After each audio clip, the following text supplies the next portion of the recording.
Why is the Trinco oil tank farm important to Sri Lanka?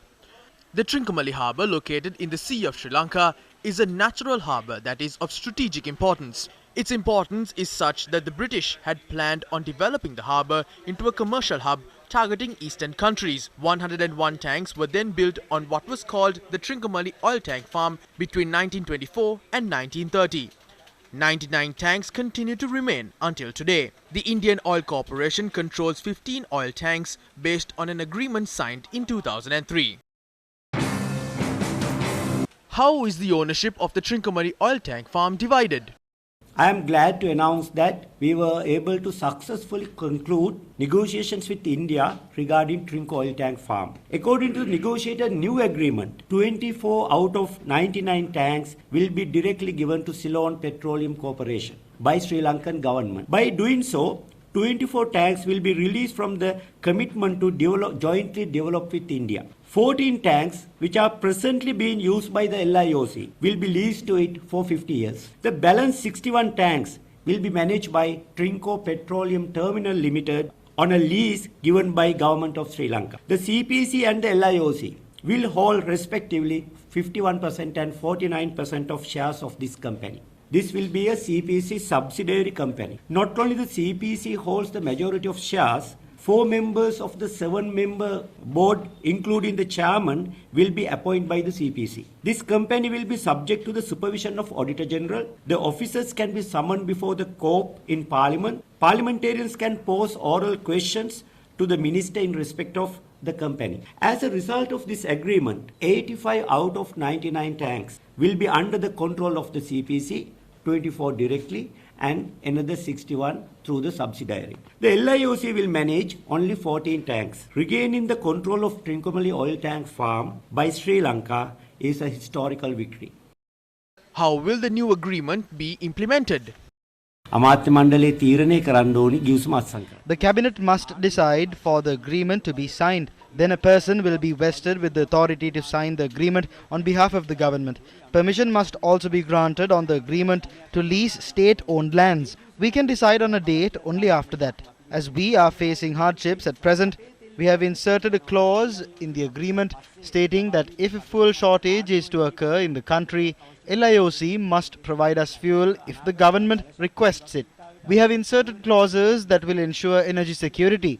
We will have to buy fuel from Indian companies. Although suppliers in Singapore and Dubai had obtained contracts from us to supply fuel, on most occasions they supplied fuel after purchasing it from India's Reliance company. They did that because they cut down on shipping and insurance costs. We can't import crude oil from India. We can only purchase refined oil on credit from India. How much will Sri Lanka receive from India? $500 million US. Our chairman has said it will cost about 11 billion rupees to refurbish the 55 tanks under our control. 11 billion is our revenue for 11 days.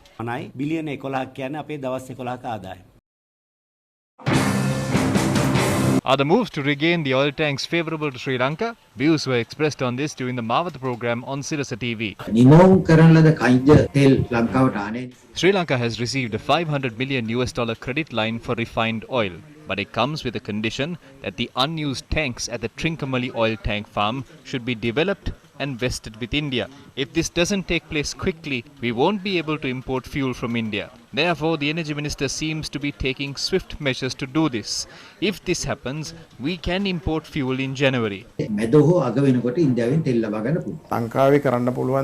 services that can be provided by Sri Lanka are being done by foreign entities. One example is the sale of filling stations in Sri Lanka to LIOC. Don't people in Sri Lanka know to pump fuel? In the case of the oil tank farms, the oil tanks are in a good state. This can be used to good effect. It has reached a point where we are giving away everything to receive dollars.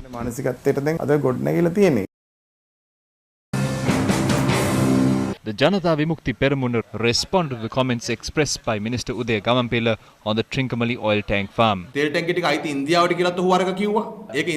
He once said that the oil tanks belong to India. The Indian government also rejected that. But still, the minister tries to imply that the oil tanks are owned completely by the Indian Oil Corporation. If the Indian Oil Corporation owns it completely, Udaya Gamampilla's predecessors like Susil Premajayantha, Anurupriya Dashana Yapa and Chandima Veerakodi wouldn't have had to submit cabinet papers in a different way. They submitted cabinet papers on the development activities that took place for the Ceylon Petroleum Corporation to use it. When the Supreme Court itself has ruled that the Indian Oil Corporation can't use the oil tank farm without a lease agreement, the government, including Udaya Gamampilla, are trying to bring all 99 tanks under one entity and to then give it to the Indian Oil Corporation. Udaya Gamampilla seems to have taken the side of the Lanka Indian Oil Company more than the senior officials there. They have placed us in a debt trap due to their greed for commissions. We can see that what they couldn't do using Ranil Wickremesinghe is being done using the government that includes Gotabaya Rajapaksa and Mahinda Rajapaksa and Energy Minister Gamampilla. While a few families are pocketing heavy commissions, the national assets are at risk. මේරට ගොඩනගන්න තියෙන ජාතික සම්පත් තමයි අනුතරයට ලක් වෙලා තියෙන්නේ. දැන් මේකනේ වැඩේ. They formed a company with the IOC and sold our oil tanks. That is what simply happened. Basil Rajapaksa is the mastermind behind the betraying of our oil tanks to India. Udaya Gamampilla will go down in history as a person who helped him. ඒකට උර දුන්න කෙනා උදය ගම්මන්පිල්ල කියලා ඉතිහාසගත වෙනවා.